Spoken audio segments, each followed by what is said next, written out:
E aí pessoal, Sigma aqui e bem-vindos a mais uma Creepypasta. Vídeo de hoje que vocês tanto me pediram, a continuação da primeira história que vocês têm aqui no canal, que vai estar aí na descrição caso você ainda não conheça, que é o jogo do celular.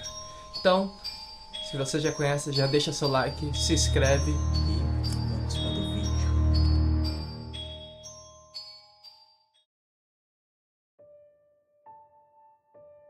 Suástica. Perfeito. Agora que eu tenho sua atenção, vou lhe contar como tal símbolo universalmente insultado e desgraçado veio fazer parte da minha vida.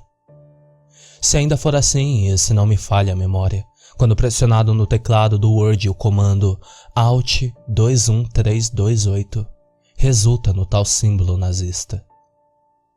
Somente recentemente tomei conhecimento de uma história de um velho conhecido meu, cujo nome é John, mas você pode ter conhecido na história dele como Jack. E já por algum tempo, seu relato pode ser encontrado em alguns cantos obscuros da internet como o jogo do celular. John entendia muito pouco. Sinto-me grosseiramente mal representado na sua versão da história e por isso decidi contribuir com o meu próprio lado dos eventos. Os fatos que ele conta em sua história teve início no ano de 2006. E para aqueles que podem estar se perguntando o porquê de eu fazer isso, apenas a restauração da minha reputação. Para alguns de vocês isso pode soar como uma boa razão que qualquer um poderia dar. Gastei muito tempo para ser capaz de discernir. A verdade é que já há centenas de anos vários casos similares se espalharam na velha Europa e no Japão. Fenômenos sempre relacionados de uma forma ou outra como o jogo da maldição. Referências da mesma entidade já foi descrita em histórias antigas como Der Ópera de Carmaria, narrativas da mídia moderna como no filme Arraste-me para o Inferno, ou o anime japonês de terror Jigoku Shoujo Hellgirl. O fato é que sua lenda antiga já está descrita de várias formas há centenas de anos, exatamente como a maldição pede. Uma corrente. Quando uma alma é amaldiçoada, 2 túmulos são cavados. No entanto, foi em 2005 que o jogo teve início à minha vida. Nos meses finais do 2º ano do ensino médio. Eu era como qualquer outra pessoa naquele momento. Um jovem, estudante, idealista com esperanças, sonhos e uma visão de futuro brilhante. Eu nunca poderia imaginar que meu destino seria arruinado por um bando de crianças mimadas e por sua curiosidade imprudente em rituais de ocultismo. Eu era um bom aluno. Eu poderia ter ido longe porque eu era acima da média. Era responsável, não usava drogas nem bebia como a maioria dos estudantes da minha idade. Eu sempre pensei que agir assim seria o suficiente para me manter longe de problemas. Mas não tive tanta sorte. Era quarta-feira, 20 de abril de 2005. A ironia, ou talvez a adequação, é que era feriado de Pentecostes aqui na Alemanha. Um grupo de alunos da escola estava dando uma festa, provavelmente bebendo e fumando maconha juntos para comemorar a data indo contra a cultura de toda a América. Eu, é claro, não fui convidado como sempre para participar de tais eventos, porém, uma das organizadoras que com certeza estaria presente era uma menina um tanto desagradável chamada Kaylee Hernandes. Kaylee ainda é lembrada com carinho em memórias do MySpace como menina brilhante, alegre, despreocupada, que iluminava o dia das pessoas com seu sorriso. Todo esse absurdo irritante que as pessoas fazem sobre alguém só porque morreram ou desapareceram, a fim de soar como uma pessoa boa que existiu. Mas pra mim, ela vai ser sempre uma vadia irritante que ferrou a minha vida. Eu só posso imaginar como aconteceu, mas imagino que ela iniciou essa corrente sob a influência de álcool e drogas com seus amigos durante a madrugada após a festa. Se reuniram em alguma floresta da cidade para tentar algum ritual oculto, para ter o dom de amaldiçoar pessoas.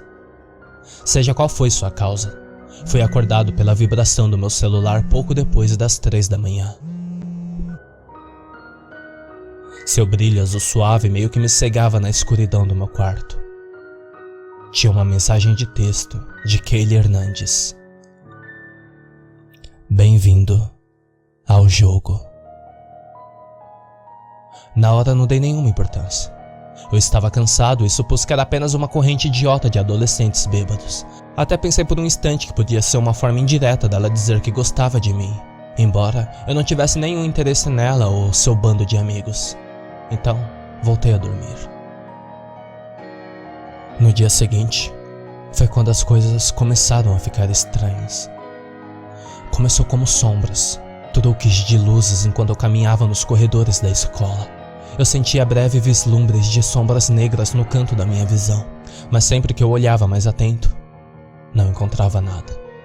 Além disso, meu celular começou a agir estranhamente. Não me lembro exatamente o modelo que era, mas era um Motorola e para a época era um celular muito bom. Tinha um navegador de web, plano de dados, jogos e música MP3. Eu não recebia muitas mensagens de texto, mas comecei a receber um monte de notificações como um pop-up com caracteres sem sentido. Notei também que havia um novo tipo de aplicação que nunca havia antes na memória da instalação. Entre as aulas daquele dia, eu ia ao banheiro para mexer nele. Os telefones eram naturalmente confiscados se fossem avistados por qualquer professor ou funcionário da escola, então eu não ousava tirá-lo da mochila durante as aulas. Eu verifiquei de novo o aplicativo, pensando que poderia ser um vírus que ele tinha conseguido transmitir por mensagem de texto de alguma forma na noite anterior. Fui levado para um menu de navegador com uma lista de 4 links. O texto também estava em caracteres que eu não conseguia decifrar. Decidi clicar no primeiro. Imediatamente foi me mostrado um mapa muito bem elaborado que parecia um GPS. No centro, a minha posição que brilhava no banheiro da escola. Havia alguns outros pontos piscando no mapa, mas eu ainda não tinha ideia do que eles poderiam ser. A verdade é que eu estava chateado e preocupado por ter comprado acidentalmente uma função GPS cara para o telefone, ou pior, que agora estava sendo rastreado por algum tipo de vírus. Eu imediatamente desliguei o telefone e guardei para tentar lidar com ele mais tarde. Só depois eu iria aprender que isso foi um erro grave. Enquanto na escola aumentaram em frequência e intensidade os vislumbres desconfortáveis, comecei a ter experiências auditíveis assim como as alucinações visuais. Os sons eram como assobios, arranhões e ruídos de ansiedade à distância que desapareciam a tempo quando eu tentava olhar diretamente de onde eles pareciam vir. Me sentindo mal, eu decidi ir para casa mais cedo. Parece, no entanto, que Kaylee e suas amigas tomaram conhecimento e me confrontaram a caminho de casa. Estavam ela, Gabriela e Anastácia. Ambas feias, mas vou poupar os detalhes. "Como você está se sentindo, queridinha cobaia?" ela disse enquanto eu estava passando por ela. As irmãs, amigas dela, riram ironicamente, numa tentativa patética de bajular ela de uma forma hilariante. Eu tinha esperança de ignorá-la, mas parecia que seria impossível. Então ela pegou seu celular e começou a apertar alguns botões. "Eu não estou interessado em seus joguinhos, rapariga." Voltei e continuei andando. Você precisa aprender um pouco mais de respeito," uma disse para as outras. Não me lembro se foi Gabriela, a gorda, ou Anastácia com os dentes podres. Eu ignorei e continuei me movendo. De repente me senti incrivelmente fraco, como se o sangue tivesse parado de circular na minha cabeça. Eu perdi o equilíbrio e caí no chão. Posso ter ficado brevemente consciente, mas foi o suficiente para eu ter uma alucinação ou pesadelo com uma criatura horrível que saía da pequena tela do meu celular até se tornar um monstro enorme de quase 3 metros que queria me devorar. Eu podia sentir várias mãos que saíam da boca da criatura me puxando para dentro dela. Quando eu voltei a mim, eu vi Kelly me encarando com suas amigas estranhas. "Idiota, você ainda não sabe que deve manter seu telefone sempre contigo? E obrigado pelo tempo extra, babaca." Eu sentei-me na calçada ali mesmo. Eu estava assustado e elas estavam me dando nos nervos. "O que vocês fizeram comigo? Que diabos está acontecendo? Que merda é aquela no meu telefone?" Você vai descobrir em breve. Ou talvez não. Se eu fosse você, eu não manteria desligado. Não que eu me importasse. De qualquer maneira, não há mesmo como você escapar do inferno. Kaylee sorriu para mim e voltou à sua caminhada com suas amigas. Eu não sabia do que elas estavam falando, mas ignorei. Mais tarde naquela noite, depois que eu cheguei em casa, Ainda um pouco apavorado, peguei meu telefone de volta para tentar descobrir sobre isso. Abri novamente o novo aplicativo para verificar todos os links. Mais uma vez, o primeiro me mostrou o mapa. Descobri que eu podia aumentar e diminuir o zoom. Eu vi minha posição marcada no quarto da minha casa. Quando aproximado ainda mais, mostrava até as divisões dos cômodos da minha casa. Quando eu aumentava a visualização do mapa e ia para outra localização, podia ver as ruas bem detalhadas e uma visão interna das casas de qualquer pessoa, até dos outros pontos piscando marcados no mapa como a minha posição. Então eu voltei para verificar os outros links do menu inicial. O segundo me trouxe uma lista com outros links, também com caracteres estranhos, mas da cor cinza. E quando eu clicava nas palavras, não me levava a nenhuma página. O terceiro me levou para uma tela com apenas letras e símbolos que se atualizavam a cada segundo. O quarto link fez meu coração quase saltar pela boca. Era uma imagem daquela coisa, a mesma criatura que eu tive pesadelo mais cedo. Imediatamente eu fechei o aplicativo, deixei o telefone carregando e fui dormir. Durante a noite toda eu tive mais alucinações visuais e auditivas com aquele rosto perturbador. Meu sono era recheado de pesadelos que hoje já não posso e nem quero me lembrar. No dia seguinte na escola, foi a mesma coisa, mas Kaylee já não estava na sala de aula. No caminho eu decidi investigar os outros pontos marcados no mapa. Havia um círculo azul piscando em um complexo de apartamento próximo à casa onde morava com meus pais. Quando eu cheguei lá, percebi que as cortinas estavam fechadas e o interior estava muito escuro. Tendo em mente que eu não desistiria tão fácil, bati na porta. Ninguém respondeu. Tentei de novo com mais força e de novo nada. Eu estava prestes a sair de lá quando comecei a ouvir uma série de trincas desbloqueando a porta. Um homem negro e barbudo, com cerca de uns 25 anos, corpulento e com cabelos bagunçados, atendeu a porta, mas ainda apenas por uma abertura com uma pequena corrente na porta. "O que você quer?" ele perguntou. "Eu estava esperando que você pudesse me dizer alguma coisa sobre isso." Eu levantei o celular e mostrei o mapa apontando para seu apartamento. Seus olhos se estreitaram.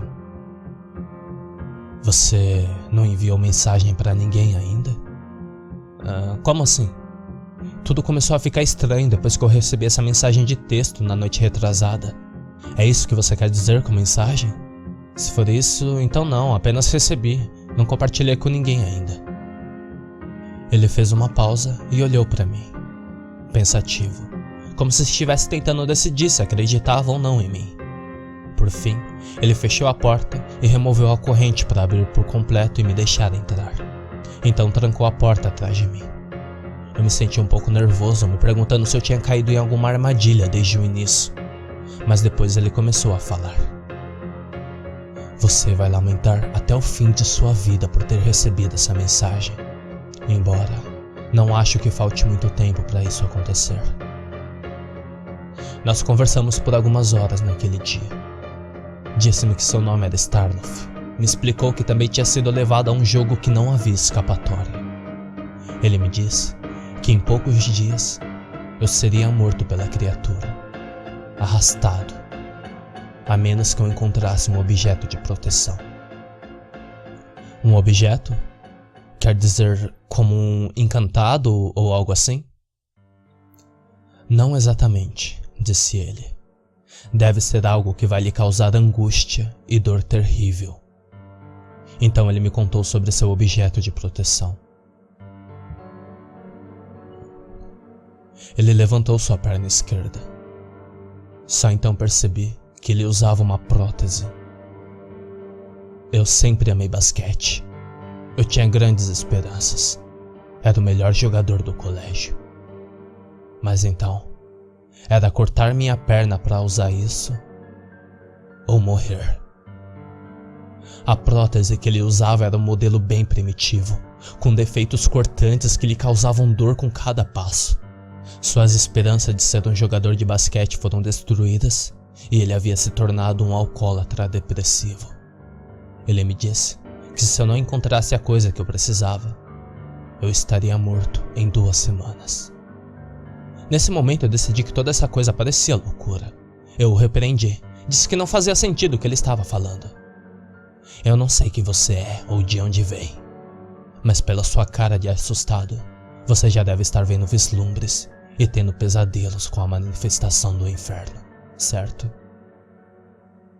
Eu venho tendo algumas alucinações e... Eu comecei, mas ele já me interrompeu. Aquilo não é alucinação. Posso lhe assegurar que é muito real e que eles vão encontrá-lo e vão te arrastar para junto com eles ao inferno. Ele passou mais um monte de detalhes sobre a corrente de desaparecimentos que eu estava algemado. Ele me contou sobre uma regra que eu poderia enviar uma mensagem a alguém para ter a prorrogação do meu prazo, mas a pessoa que receber a mensagem também estaria amarrado ao jogo. E é isso que ele provavelmente tinha feito comigo. E uma vez que você traz alguém ao jogo, você ganha apenas metade do tempo que tinha antes. De modo que eventualmente chegaria a um ponto que essa opção não seria mais o suficiente para se manter vivo. Ele também me disse para manter meu telefone sempre por perto o tempo todo e me certificar de que haja cobertura de sinal e bateria, ou então eu estaria fraco e indefeso para os outros jogadores. Isso fez me lembrar o encontro que tive com Kaylee na saída da escola. Aconteceu uma coisa, eu disse. Kaylee no outro dia, quando meu telefone estava desligado, ela fez algo comigo. Eu senti como se eu estivesse perdendo energia. Depois ela disse, obrigado pelo tempo. Em seguida seguiu seu caminho. Isso não é bom pra ninguém no jogo. Ela deve ser uma ladra de tempo. Ladra de tempo? Como assim? Starloff explicou que todos no jogo tinham uma habilidade que poderia ajudá-lo de alguma forma ou de outra a se manter vivo, e que os outros jogadores ficam vulneráveis quando seus telefones estavam desligados ou com baixa cobertura. Evidentemente que ele havia se aproveitado de sua capacidade, o que ele chamou de ladra do tempo, para roubar alguns dos meus dias restantes para si mesma. Ele argumentou que ao invés de 2 semanas, eu já tinha provavelmente cerca de apenas 9 dias para viver. Se ela está roubando o tempo dos outros, significa que ela ainda não encontrou o próprio objeto de proteção, e por isso deve estar trazendo mais pessoas ao jogo. Isso não é bom. Você já tentou usar sua própria habilidade? Minha habilidade? Não. Tudo que eu sei é o que você está me contando agora. Como eu faço isso? Ele me levou de volta à segunda opção da tela principal do aplicativo, aquela que só havia textos com símbolos indecifráveis. Ele rolou para baixo até encontrar um link que estava em azul. Ao invés de texto, era um símbolo de uma suástica. Você é muito sortudo. Deveria experimentar. Eu selecionei o link e cliquei nele. De repente meu telefone começou a desaparecer, e assim minhas mãos também ficaram transparentes. Eu olhei para mim mesmo e descobri que meu corpo não estava visível. Havia apenas 2 recortes de forma de pés no tapete abaixo de mim. Eu fiquei chocado, me atrapalhei com um susto e deixei o telefone cair de minha mão. Isso me tornou visível novamente junto com o celular. Viu? Você poderá usar isso sempre que quiser, mas cuidado, use com cautela, pois faz a bateria do seu celular drenar muito mais rápido. Eu estava animado, surpreso e apavorado, tudo de uma vez. Era uma tecnologia que eu nunca havia ouvido falar antes, ou talvez algum tipo de magia, com certeza.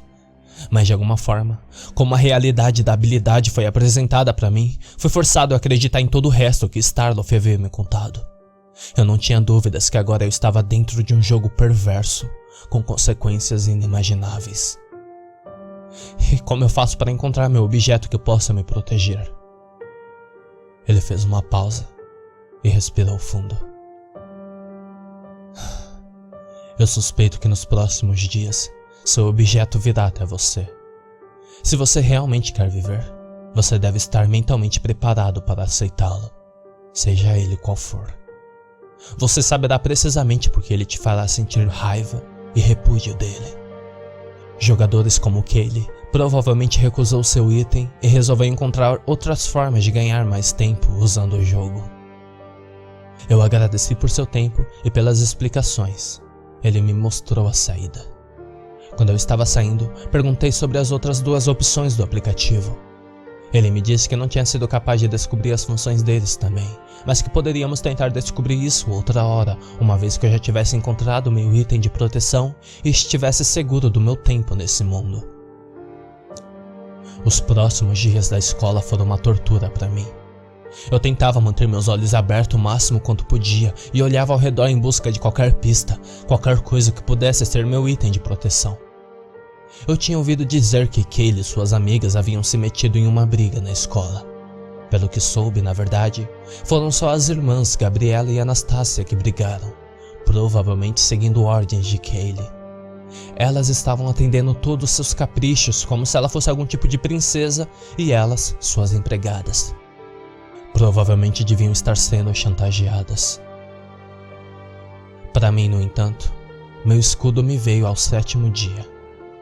Eu estava caminhando para casa por um caminho que seguia um canal, quando de repente fui abordado por uma menina de cabeça raspada. Ela vestia roupas de couro preto e tinha um olho roxo. Algumas de suas roupas pareciam rasgadas e ela tinha um olhar distante e triste no rosto. Eles me estruparam. Eles me estruparam. Ela sussurrou meio que chorando. Ela estava segurando um celular na mão. O quê? Quem fez isso? Como isso aconteceu? Eu perguntei. Ela agarrou minha camisa e deixou o telefone cair no chão. Eu pude ver o mesmo aplicativo do jogo, mostrando a tela do mapa aberto no telefone dela. Eu não aguento mais. Eu não aguento mais fazer isso. Aqui, pode ficar com isso. Eu desisto. Eu desisto. Ela empurrou a mão para meu bolso e depois se afastou em direção ao reservatório. Ela me olhou nos olhos com lágrimas escorrendo pelo rosto. Então, antes que eu pudesse começar a pensar em pará-la, ela tirou uma arma de sua cintura, enfiou na boca e puxou o gatilho. Seu cérebro e pedaços de crânio explodiram na parte traseira de sua cabeça e ela caiu para dentro do canal. Eu corri para a beira da água e olhei seu corpo, como a água se avermelhava por onde o corpo ia passando. Eu enfiei a mão no bolso e tirei o que ela havia me dado. Era uma abraçadeira nazista. Eu me amaldiçoei e enfiei de volta no bolso. Liguei para a polícia e relatei o suicídio da mulher. Eles levaram meu depoimento. Contei sobre o estado de choque dela, mas deixei de fora a parte da abraçadeira. Quando eu cheguei em casa naquela noite, eu coloquei a abraçadeira sobre meu pijama enquanto dormia. Dormi profundamente como nunca antes, e não tive alucinações ou pesadelos durante toda a noite. Os próximos dias na escola foram problemáticos. Eu descobri que eu poderia usar a abraçadeira debaixo de minha jaqueta que ninguém iria perceber. Isso pareceu funcionar bem no início. No entanto, tive que ficar longe das aulas de ginástica. Eu tentei esconder, mas dado que era vermelho e brilhante metálico, inevitavelmente alguém viu. Na primeira vez eu apenas ri e disse que era uma piada estúpida. Mas dia após dia, quando me viram usando diariamente, os outros alunos começaram a espalhar rumores. Um dia no intervalo, fui abordado por um grupo de 3 estudantes mexicanos. Eles me seguraram e arrancaram minha jaqueta. Todo mundo podia ver a suástica estampada no meu ombro. Eles me xingaram e me socaram severamente naquele dia. O conselho da escola me forçou a entrar em um grupo de bate-papo onde eu tentei explicar que eu simplesmente achava necessário usar isso. Eu fui cuidadoso e esperto com minhas explicações. Eu consegui evitar a expulsão tendo certeza de que nenhum dos professores pudesse ver a abraçadeira. Mesmo que eles soubessem que estava sobre minhas roupas, eu continuava com a negação plausível e eles não eram autorizados a retirar minha jaqueta para ver se estava lá. Eu consegui lidar com o problema dos professores, mas enquanto aos alunos, era outra questão. Todos sabiam que eu usava isso e que era o suficiente para eles se afastarem. Como você já deve saber pelos acontecimentos que John contou, eles começaram a me chamar de apelidos ofensivos como uma versão massacrada do meu sobrenome. Minha própria família começou a me trazer problemas também, com medo que eu tivesse entrado em alguma gangue de skinheads. Kaylee parecia estar gostando do meu sofrimento, embora parecesse incomodada com o fato de eu não ter desaparecido ao final de 2 semanas como ela esperava. Ela saiu de seu mundinho para tornar minha vida um inferno, me chamando em público de nazista, me insultando em público sempre que me via. E uma noite, já depois das 2 semanas do meu prazo, eu decidi que eu não era mais capaz de lidar com isso. Eu me deitei na cama, tirei a abraçadeira e deixei na mesa de cabeceira. A imagem da criatura infernal veio em meus pesadelos e as alucinações voltaram ainda mais assustadoras, mas eu tentei ignorá-los com toda a minha vontade, até finalmente conseguir voltar a dormir. Cerca de 1 hora depois, por volta da meia-noite, fui acordado por um barulho alto. Algo tinha batido no portão da frente de minha casa. Me sentei no escuro ouvindo atentamente. Depois de alguns segundos de silêncio, ouvi outro estrondo, agora na porta. Este mais alto que o primeiro. Eu comecei a tremer de medo. Em seguida, o terceiro golpe veio. Parecia uma explosão e houve um som de madeira lascado. O alarme de casa disparou. Em pânico, eu estendi a mão e agarrei a abraçadeira e coloquei de volta nos meus bíceps. Eu podia ouvir meus pais acordados e gritando do outro quarto. Finalmente, quando eu estava razoavelmente certo que o som havia parado e que os únicos sons eram de posse de meu pai, eu saí do meu quarto para ver o que tinha acontecido. A porta de metal grosso da entrada havia sido amassada para dentro com as dobradiças tortas. O cercado de madeira da casa havia sido arrancados e derrubados ao chão.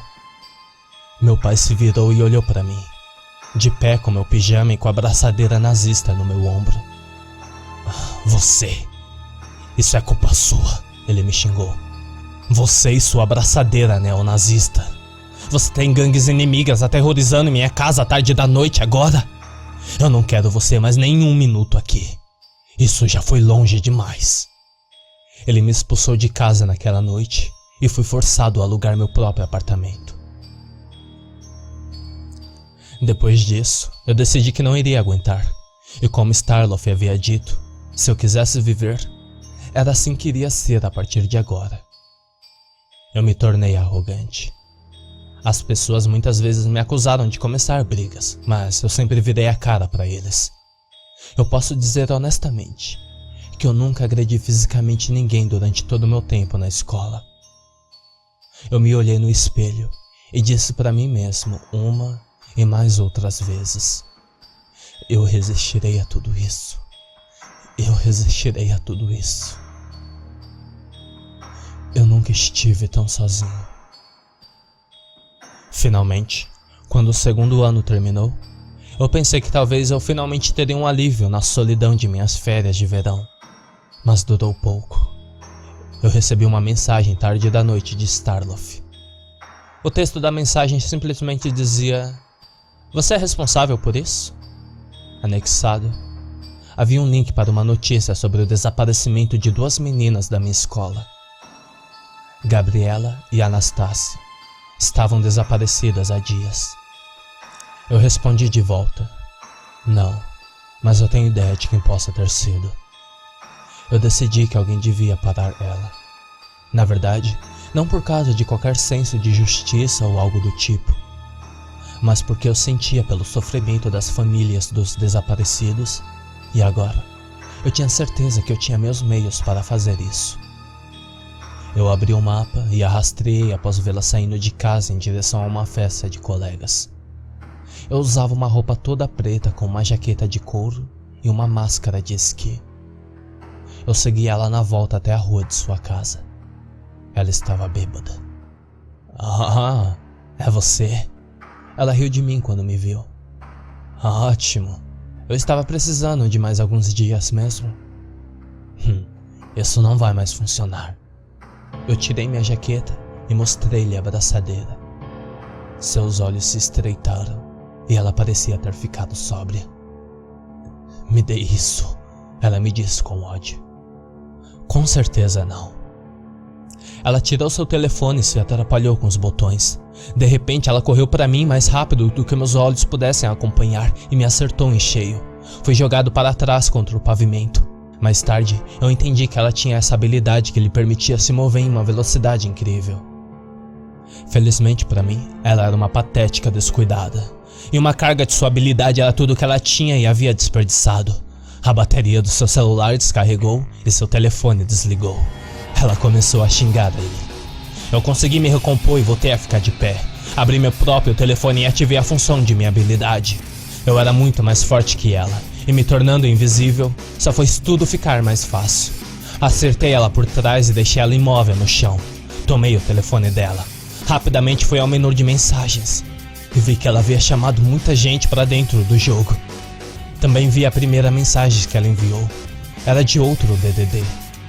A mensagem apenas dizia: desejo ter o poder de amaldiçoar pessoas. E ela recebeu a resposta dizendo: bem-vindo ao jogo.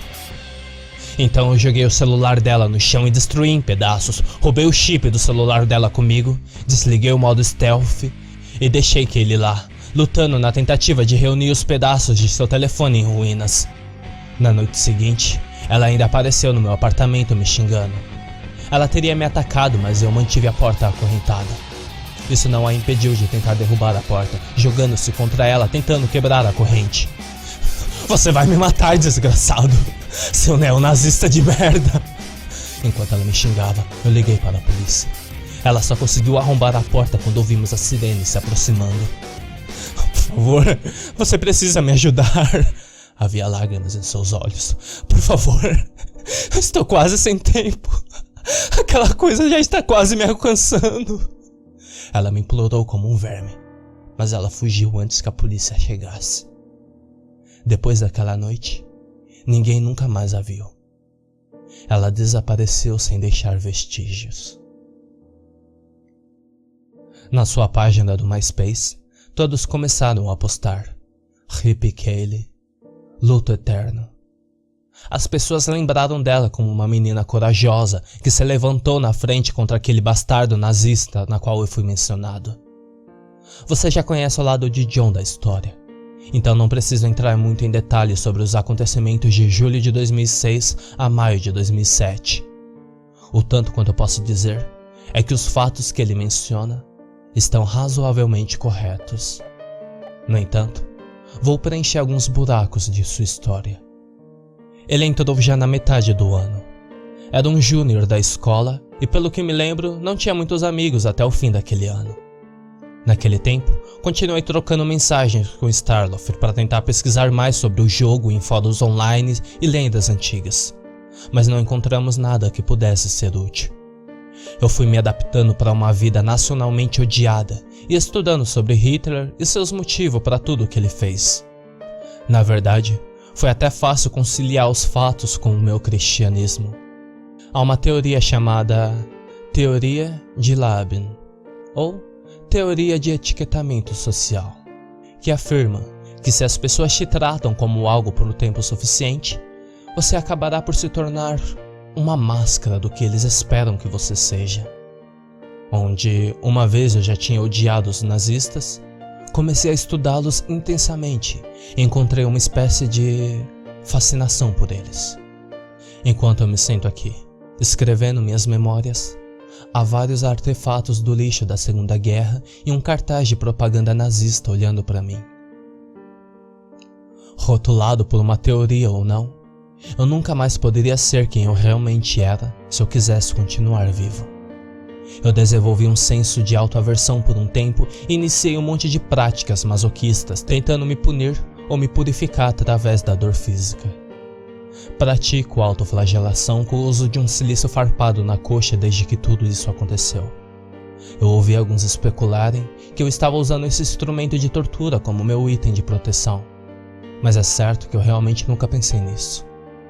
Eu não sou tão inteligente, desde então, no entanto, tenho brincado com essa possibilidade no caso de outra Stephanie surja no meu caminho tentando roubar meu item. Falando nela, eu só quero dizer que a asiática Stephanie Chung era uma pessoa ainda pior que Kaylee. Seu relacionamento com John nunca foi tão bom como ele retratou em sua versão dos acontecimentos. Eles até fizeram data de namoro entre alguns términos e retornos.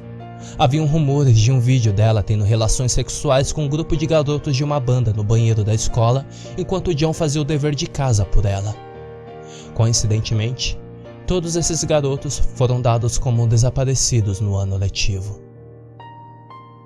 Eu posso atestar que na noite que ela desapareceu, de fato ela veio me ameaçar com uma arma em meu apartamento. E não seria surpresa para mim dela ter dormido na casa de John naquela noite apenas para colocar as mãos na arma.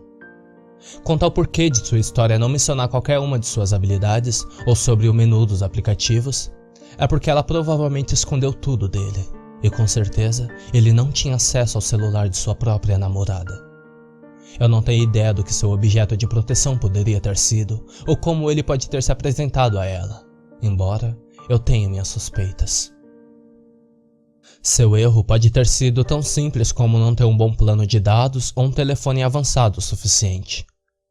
Seja qual for o motivo, o único método que ela rapidamente descobriu para ganhar mais tempo foi enviando mensagens trazendo mais pessoas ao jogo, compartilhando seu próprio número de telefone para atrair mais jogadores.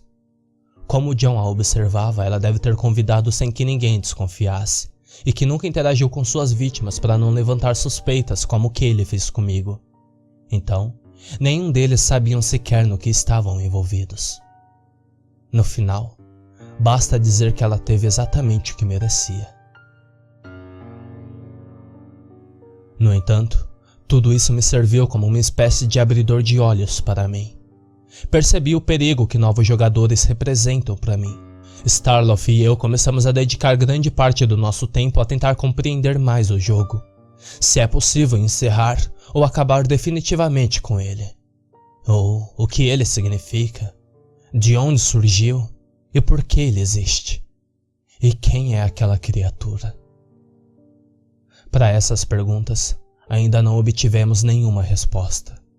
No entanto, conseguimos descobrir uma terceira função no menu do aplicativo. O que nós vimos como uma cadeia de texto sem sentido, na verdade, tem um padrão igual nos dois celulares, e os símbolos sempre atualizam uma vez e outra, sempre completando um ciclo completo, onde eles ficam menores. É uma contagem regressiva, tic-taqueando inoxedavelmente para algum evento. Mas a partir deste momento, ainda não temos ideia do que isso possa ser. Tenho certeza que nenhum de vocês realmente gostaria de passar pelo que passamos. Nunca tente entrar em uma corrente maligna através de um contato ou algum número de celular que você conhece. As consequências são desastrosas e irreversíveis. Essa é a minha história e a verdade sobre a lenda dessa entidade. Assinado Jason Hutchinbecker.